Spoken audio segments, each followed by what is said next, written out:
YSU football ends their season on a high note. And women's basketball stays undefeated. All of this and more coming up on the Penguin Rundown.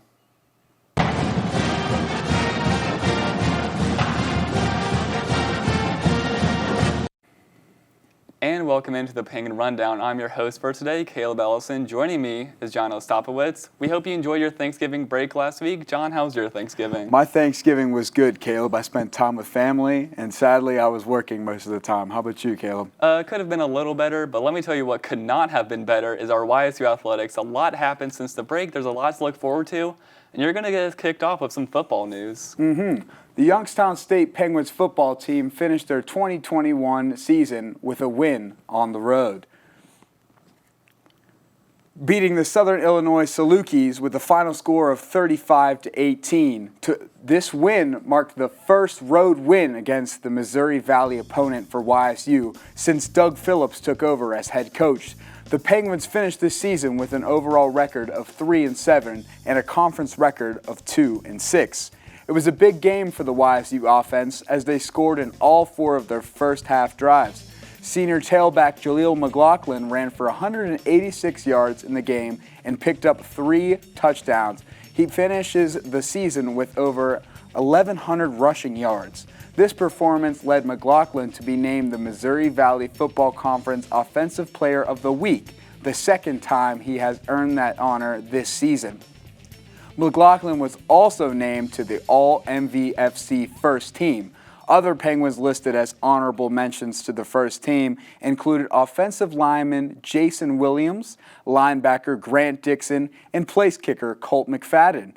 Another performance from Saturday's win came from freshman quarterback Demetric Crenshaw as he wrapped up his 2021 campaign nicely, throwing for 191 yards, including 2 touchdowns. Crenshaw also ran for 44 yards in the game. Crenshaw has worked hard all year long, and it has paid off as he was named the Missouri Valley Football Conference Freshman of the Year, the first time a Penguin has taken home this award since 2013. Crenshaw has also been named as a finalist for the Jerry Rice Award, given to the top freshman performers in the FCS. That's a wrap on Penguin football. We can't wait to see our guys next year at the Ice Castle.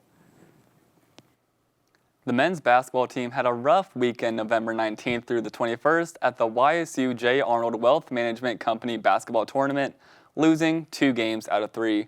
The men had a stellar first game Friday, November 19th against St. Thomas as the team shot 55% from the floor, including 69% in the second half. In the contest, senior guard Garrett Covington would go down early with a season-ending Achilles injury, but the Penguins still managed to prevail as senior forward Michael Akuche continued his strong early season play, recording 20 points while snagging 8 rebounds. Senior guard Tevin Ollison led the second half surge, scoring all 12 of his points to go along with 5 assists. He also had a stellar defensive performance, blocking 4 St. Thomas shots. Sophomore guard Miles Hunter also had a great performance off the bench, scoring 14 points in 27 minutes.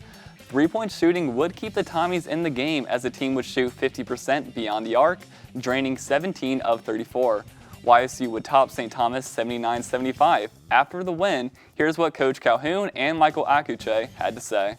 It's a lot of credit. Michael carried us, of course, as a senior.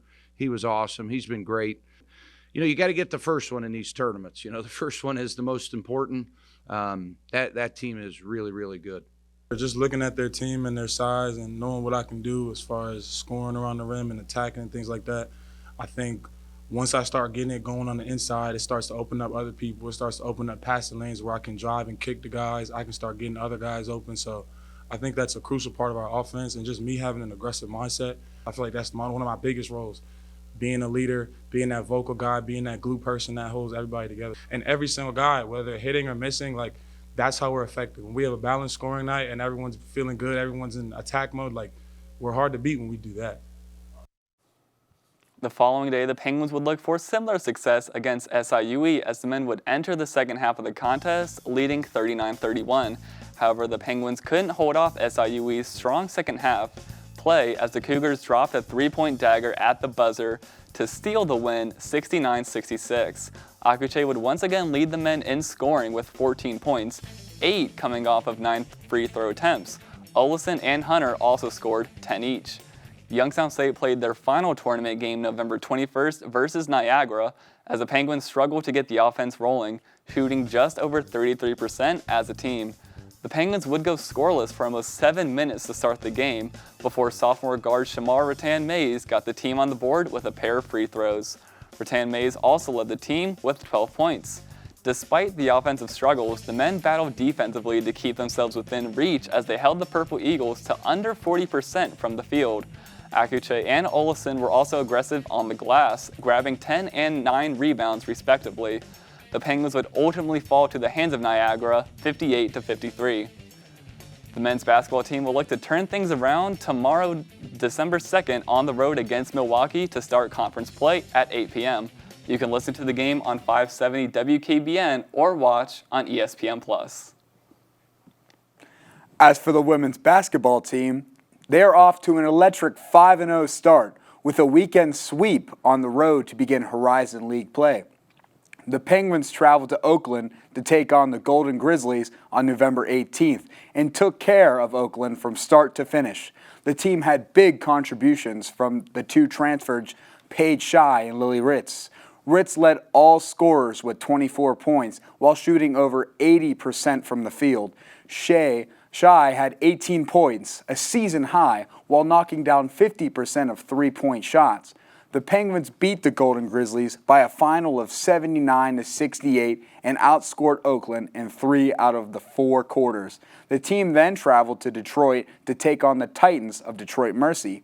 This game was a battle with 10 ties and 13 lead changes. The Penguins ended the ball game on a 12-2 run in the final 3 minutes and 20 seconds to steal a 64-56 victory over the Titans. Once again, Lily Ritz led the way with 25 points and 5 rebounds, while Chelsea Olson added 14 points with 8 rebounds and a season-high 7 assists. The Penguins recently returned home to take on non-conference opponent Long Island University. The Penguins sank the Sharks, beating LIU 70-55. Lily Ritz scored over 20 points for the 3rd straight game, while adding a double-double with 10 rebounds. Chelsea Olson had another amazing night, scoring 12 points and grabbing 8 rebounds. Maddie Albaugh had a great night as well, controlling the point, dishing out a career-high 7 assists and stripping 4 steals to lead the defense. The team will look to stay unbeaten this week as the Penguins host Milwaukee on Thursday and Green Bay on Saturday. And now, for more on our women's basketball team, we send it live to the Bigley Center where Cameron Stubbs and Kyle Wills have more. Thanks, guys. Welcome into the round table. Kyle Willis here alongside Cameron Stubbs. We are here inside the Bigley Center as we're going to be talking about the women's basketball team as they are off to a hot 5-0 start for the first time since the 2015-2016 season. And Cam, looking at the team this year, there's a lot of comparisons from that 2015-2016 team. Obviously, they had the likes of Sarah Cash, they had India Benjamin, Nikki Arbanis, 3 players who played really well for that team that year. And looking at the team this year, they have players like Lily Ritz, Paige Shy, and obviously the returner Chelsea Olson. Those 3 are kind of stepping up, being those 3 in terms of comparison from that team. And also looking at the team chemistry, Coach John Barnes mentioned that the team chemistry from this team is very high, almost like that 15 and 16 season. Yeah, that 15-16 season was a great one for the YSU Penguins. That year, they finished 21-13 with a 14-4 home record and a 9-9 conference record. So they definitely hope to replicate that success from that season. And like I mentioned, Lily Ritz and Paige Shy have been those players that have kind of stepped up to fill those voids. Obviously, last year with the losses of Mary Dunn, Nneka Obiizer, and McKenna Peters, those were 3 players that they're really going to have to fill the voids of. And obviously, through the portal, they've done that well with Ritz and Shy. And Lily Ritz has 3 straight 20-point performances, which is really impressive. Those coming in the last 3 games, and then Paige Shy, she's leading the team in 3-pointers. So those players have really stepped up to play big roles for the team. Yeah, Lily Ritz, the senior from Cambridge, Ohio, she played her past 3 games. She has scored 24, 25, and 20 points while shooting 79.4% from the field. So she is a real force at the rim with her 6'1" frame. She's just wrecking havoc inside for opposing defenses. And Paige Shy, a real perimeter threat, as she leads the team with 12 three-pointers in 5 games, shooting 35.7% from the three-point range. Yeah, like you said, Lily Ritz is definitely a force to be reckoned with down low in the paint. Her development has been really fun to watch. And also looking at the team this year, there's also players that have been part of the team, and they've kind of stepped up and have taken on bigger roles. Malia Magestro being one for an example. She had a couple starts last year, wasn't one of the main starters, but this year has really stepped up and taken on one of those roles. Along with Maddie Albach, who's played really well off the bench to start the year. And with the injury to Malia, Maddie would step in and take on that starting role, and she has done a phenomenal job filling in for that role. Yeah, Malia was really consistent until her injury. Opened the season strong with 13 and 16-point games, shooting 66.7% from 3 in those 2 games. And Maddie really stepped up in Malia's absence, hitting almost all of her free throws, shooting 81% from the line, while also averaging over 30-plus minutes in the past 3 games. Well, speaking of returning players, one player that I think we need to touch on is 5th-year senior Chelsea Olsen. And she's been starting since she has been here, from her freshman year all the way to her 5th year this year. And this year, she's really done everything. She's scored. She's been dishing the ball out. She's been grabbing the rebounds. Almost like Russell Westbrook. He's kind of doing it all in those triple-double stats. I mean, almost up there in double digits for all 3. So with her being able to play well, especially with it being her 5th year, option to come back for her 5th year, it's definitely a big plus for that team. Chelsea Olsen really is the rock for this team. She's just so consistent with her play. 11.8 points, 7 rebounds, which leads the team, and 4.8 assists per game. It's just great to see her back and playing like this. And like I said, the team is off to a hot 5-0 start. 2 of those wins can come in conference play, one being against Oakland, the other being against Detroit Mercy. And, you know, the team doesn't usually play conference games this early in the year. This year is a different story. They have been. They've played 2 games so far. They're 2-0, along with 3 other teams, including Cleveland State, Purdue, Fort Wayne, and Milwaukee. And out of those 3 teams, only Cleveland State is the only undefeated team. So to be able to come in to conference play this early in the year and start off 2-0 undefeated, it's definitely a big plus for the team. Yeah, this conference play is very good for it to start this hot. They have 2 more conference games coming up later in this week, playing Milwaukee and Green Bay at home.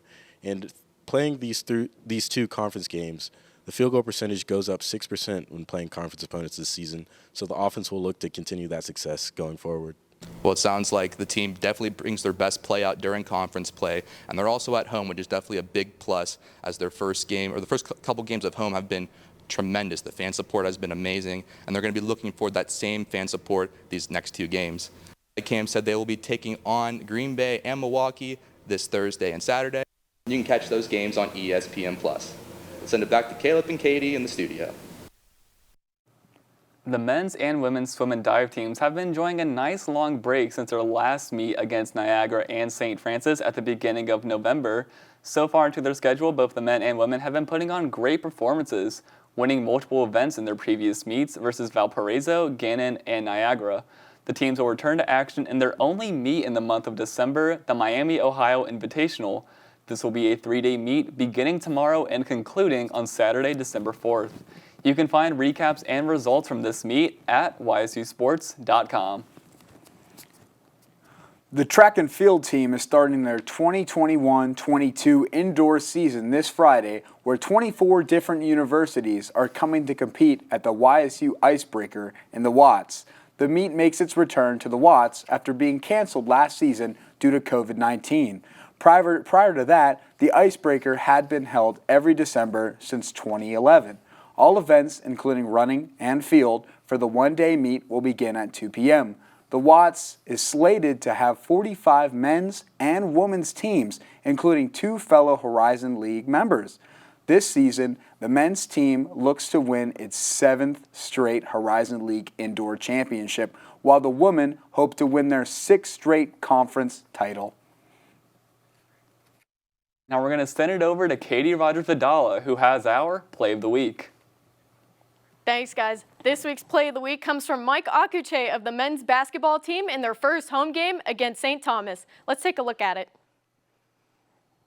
Point guard Rattan Mays splits defenders and finds Akuche in the paint, who gets the slam dunk. What a great assist by Rattan Mays. Finds Akuche, who does a 1 dribble in the paint and gets the slam dunk over the defender. What a great play by them. Congratulations to Mike on getting this week's Play of the Week, and good luck to the rest of the team on the rest of their season. Guys, back to you. And that's all the time we have here at the Penguin Rundown. Make sure to stay connected with us on social media at Penguin Rundown 1. I've been Caleb Ellison. And I'm John Ostapowitz. And we'll see you guys next week on The Rundown.